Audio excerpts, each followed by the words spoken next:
ചെമ്പകപ്പൂമൊട്ടിനുള്ളിൽ വസന്തം വന്നു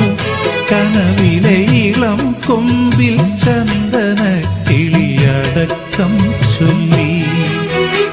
ചെമ്പകപ്പൂമൊട്ടിനുള്ളിൽ വസന്തം വന്നു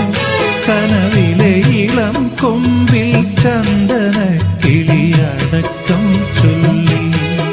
പുതുമഞ്ഞു തുള്ളിയിൽ വാർമഴവിൽ ഉണർന്നേ ഇന്നു കരളിൽ അഴകിന്റെ മധുരമൊഴുകിയ മോഹാലസ്യം ഒരു സ്നേഹാലസ്യം ചെമ്പകപ്പൂ